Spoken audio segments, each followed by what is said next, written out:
I never believed in near-death experiences until I died for 7 minutes and met God face to face. My name is Michael, a 42-year-old emergency room physician from Phoenix. And for 20 years, I've witnessed countless moments between life and death. But nothing could have prepared me for what happened during those 7 minutes. An encounter that shattered everything I thought I knew about existence, God, and the true nature of reality. The spiritual realm? That belonged to philosophers and theologians, not in the sterile world of modern medicine. When patients shared stories about tunnels of light, encounters with deceased relatives, and spiritual revelations during cardiac arrest, I dismissed them as oxygen-deprived hallucinations. Nothing more than neural misfiring during the dying process. My colleagues and I would often discuss these cases during our coffee breaks, dismissing them with clinical detachment. We'd nod politely when patients shared their extraordinary experiences, but privately, we'd exchange knowing glances. Tatars, all we were scientists. We dealt in measurable realities, not mystical encounters. I had witnessed thousands of resuscitations throughout my career, seen countless patients flatline and return to life. Yet I had never experienced anything that couldn't be explained by medical textbooks. But life has a way of humbling even the most skeptical among us. That Tuesday morning started like any other. Arrived at 6 a.m., grabbed my usual black coffee, reviewed the overnight charts. The emergency department was unusually quiet, which should have been my first warning that the universe had something extraordinary in store for me. The previous week, I had successfully performed a complex emergency procedure that saved a young father's life. His wife had thanked me with tears in her eyes, calling me an angel sent from God. I had smiled politely, accepting her gratitude while inwardly rolling my eyes at the religious attribution. In my mind, it was medical training and quick thinking that had saved her husband, not divine intervention. My personal life had been relatively stable as well. I was married to Sarah, a wonderful woman who had somehow managed to love me, despite my workaholic tendencies and cynical worldview. We had been trying to have children for 3 years without success, which had been a source of quiet pain for both of us. Sarah would often suggest we pray about it, but I would deflect with discussions about fertility treatments and medical options. God, in my estimation, had nothing to do with our struggles. That morning, around 10:30, everything changed in an instant. I was examining an elderly patient with chest pains when I suddenly felt a sharp, crushing sensation in my own chest. The pain was unlike anything I had ever experienced, radiating down my left arm with such intensity that it literally took my breath away. As an emergency physician, I immediately recognized the symptoms, but my mind couldn't quite process that. They were happening to me. The irony wasn't lost on me even in that moment of crisis. Here I was, surrounded by all the medical equipment and expertise needed to save my life. Yet I was powerless to help myself. My vision began to blur, and I could hear my own voice, distant and strange, calling out to my colleague, Dr. Martinez.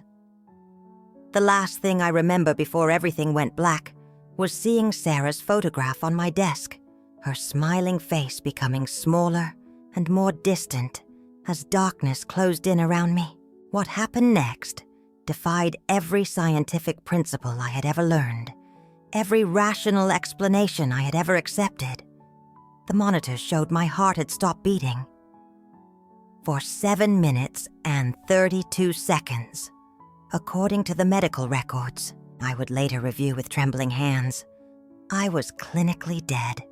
No pulse, no brain activity, no signs of life whatsoever.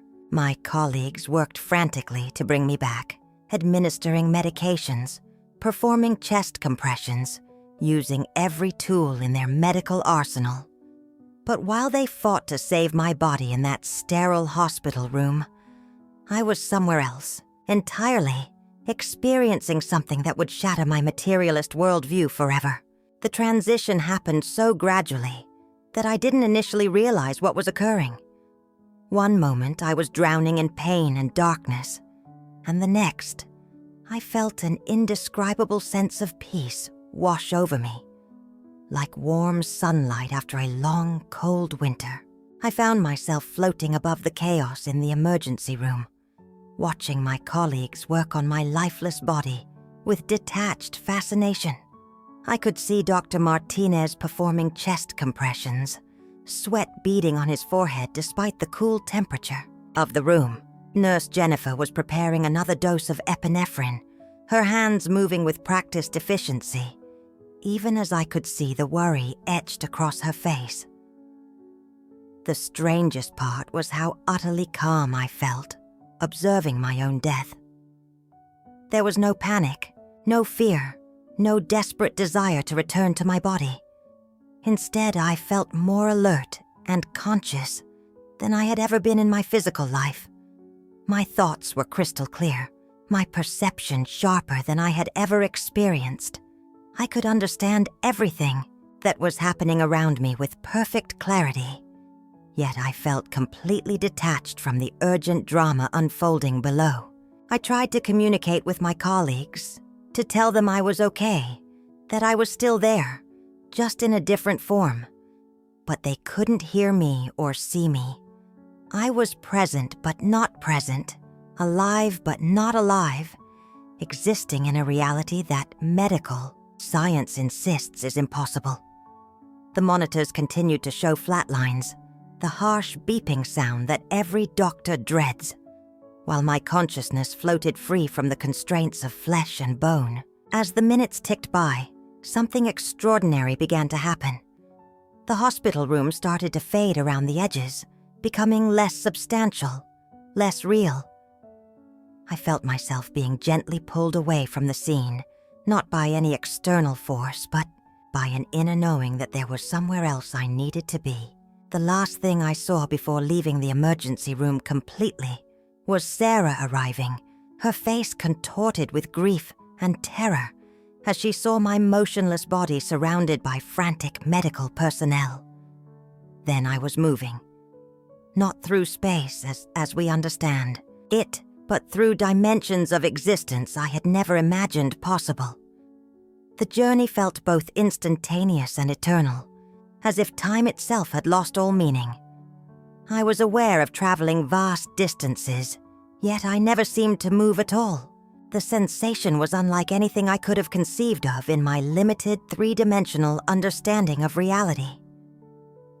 During this transition, I began to perceive colors that don't exist in our visible spectrum, sounds that resonated not in my ears but in my very essence, and a sense of love so profound and all-encompassing that it made every emotion I had ever felt in my human life seem like pale shadows by comparison.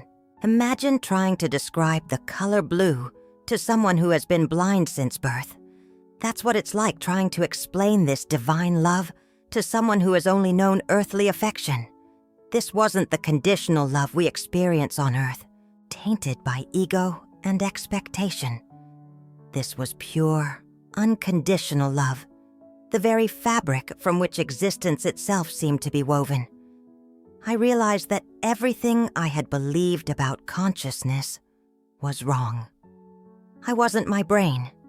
I wasn't my body. I wasn't even my thoughts. I was something far more fundamental, something eternal and indestructible that merely wore physical form like a temporary costume. Think of it like this. Imagine you're an actor so immersed in a role that you forget you're performing. You believe you are the character. That's what we do with our physical bodies. We become so identified with them that we forget our true, eternal nature. The implications were staggering, completely overturning my materialist understanding of human existence. As I continued on this impossible journey, I began to sense a presence approaching, something so magnificent and powerful that my consciousness could barely comprehend it. The love I had been feeling intensified beyond measure, accompanied by a light that wasn't light as we understand it, but something that illuminated not just space, but truth itself. I knew with absolute certainty that I was about to encounter the source of all existence, the creator of everything I had ever known or imagined. But what happened next changed everything I thought I knew about God, life, and eternity. What I'm about to share with you will challenge everything you think you know about what lies beyond death. The beeping of the monitors had stopped.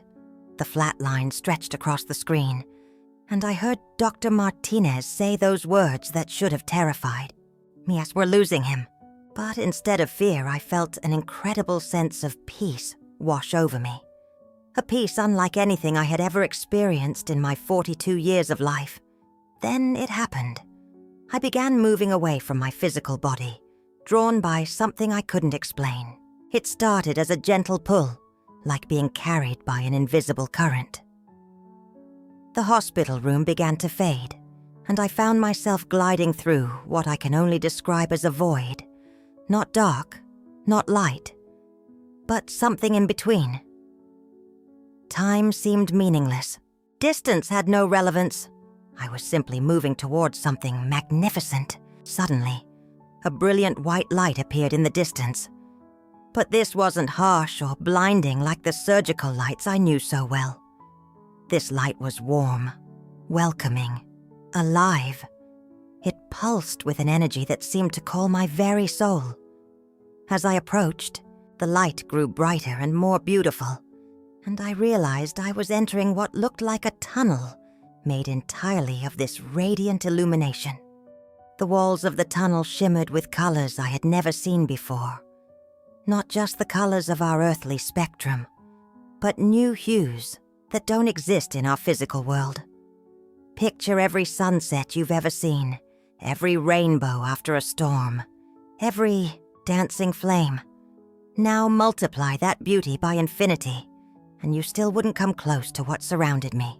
Golden streams of light danced around me, and I could hear the most beautiful music.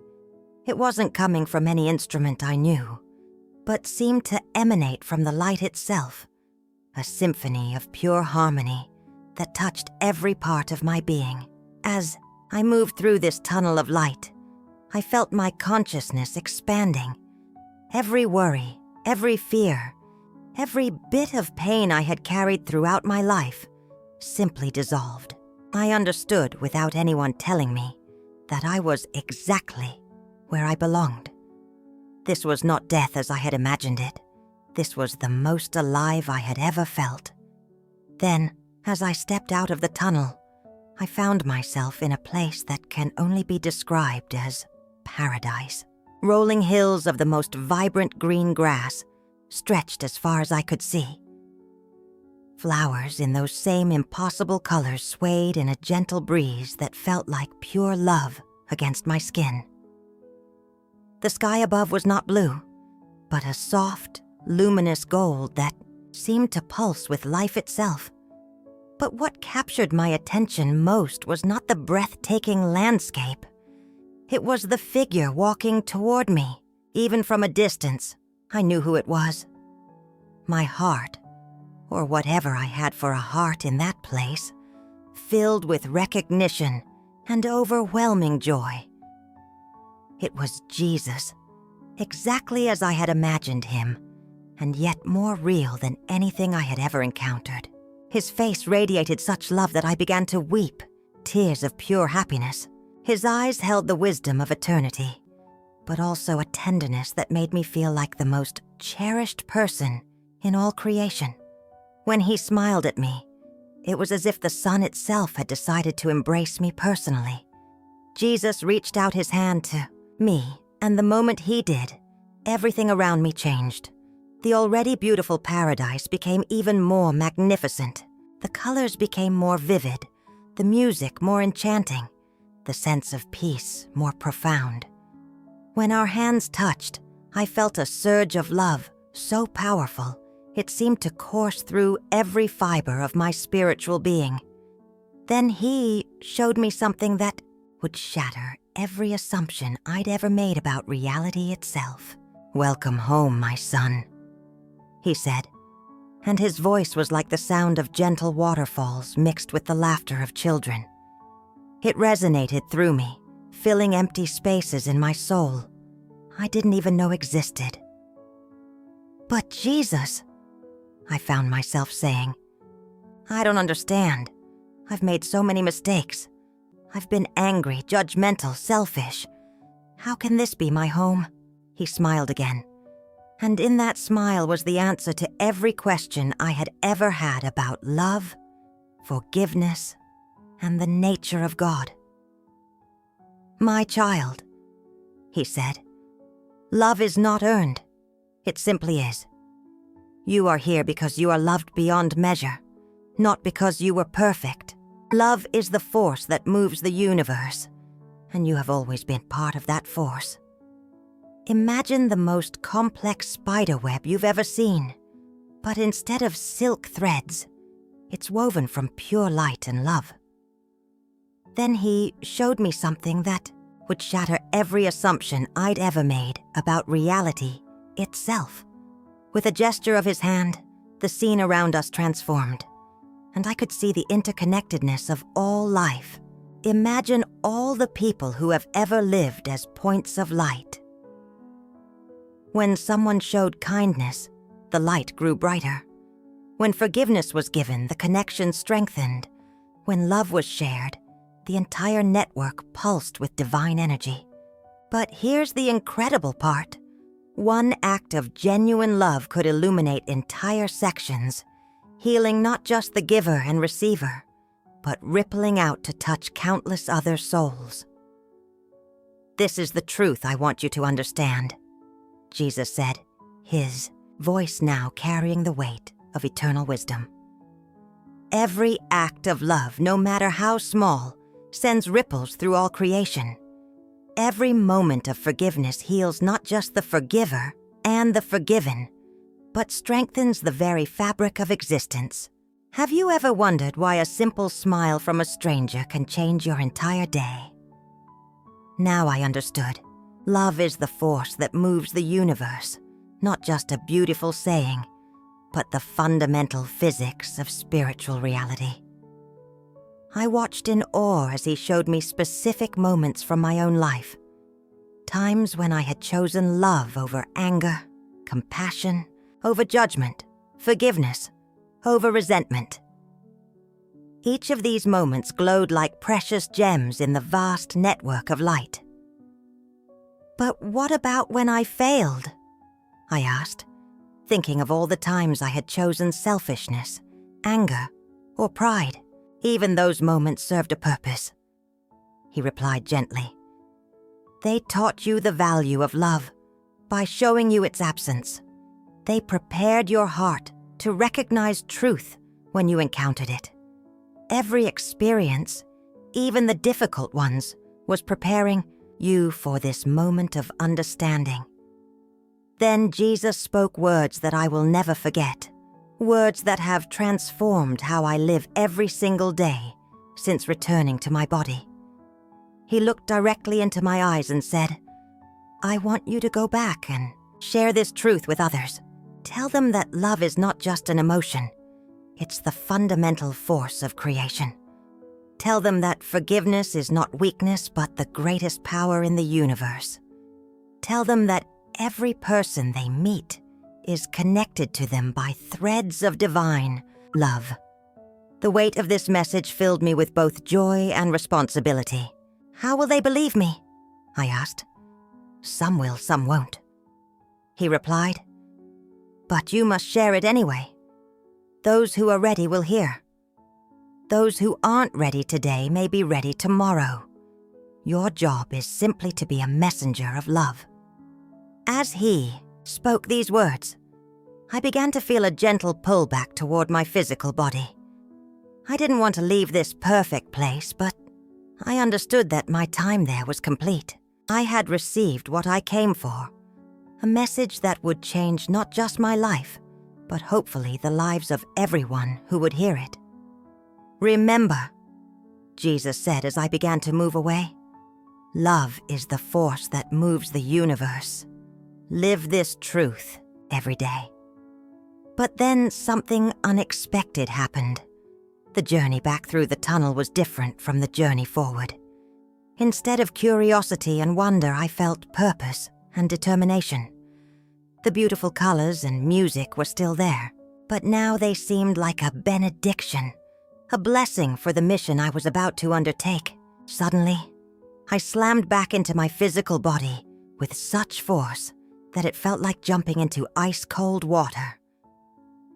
The pain returned instantly, the burning in my chest, the ache in my limbs, the difficulty breathing. But along with the physical discomfort came something infinitely more valuable, the absolute certainty that what I had experienced was real. I opened my eyes to find Dr. Martinez leaning over me, his face a mixture of relief and amazement. "Welcome back," he said softly. "You were gone for 7 minutes. We almost lost you." But I knew the truth. I hadn't been lost at all. I had been found. In the days that followed my recovery, I couldn't stop thinking about what Jesus had shown me, the interconnectedness of all life, the power of love and forgiveness, the truth that every person is part of a divine network of light. That grumpy patient complaining about wait times? I could see the fear behind his anger. What happens when you start seeing every person as a fellow traveler in this cosmic web of love? Everything changes. That experience happened 3 years ago, and not a day goes by that I don't think about that message. Love is the force that moves the universe.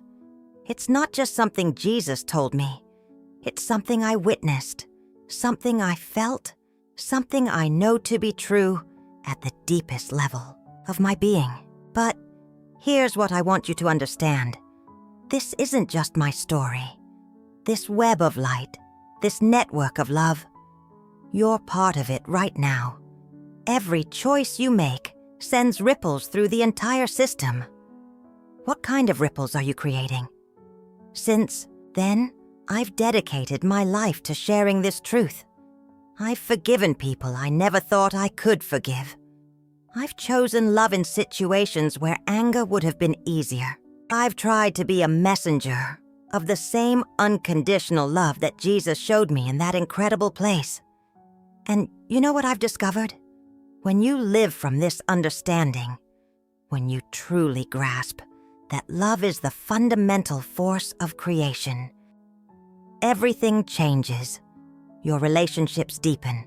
Your purpose becomes clear. Your peace becomes unshakable. Because you're no longer fighting against the universe. You're flowing with its most essential nature. What would change in your life if you knew this truth with absolute certainty? What would you do differently if you truly understood that love is the force that moves the universe? I've shared this message because that's exactly what Jesus asked me to do during those 7 minutes. He told me to tell others that every person they meet is connected to them by threads of divine love. You now know what I learned in that sacred place. That love isn't just an emotion, but the fundamental force of creation itself. The choice is yours now. Will you live from this understanding? Will you choose to see those divine threads of light connecting you to everyone you encounter? Will you let this truth transform your relationships, your purpose, your entire approach to life? If this message resonates with your heart, consider sharing it with someone who needs to hear it. That's how the web of light grows brighter. One connection, one act of love, one moment of understanding at a time.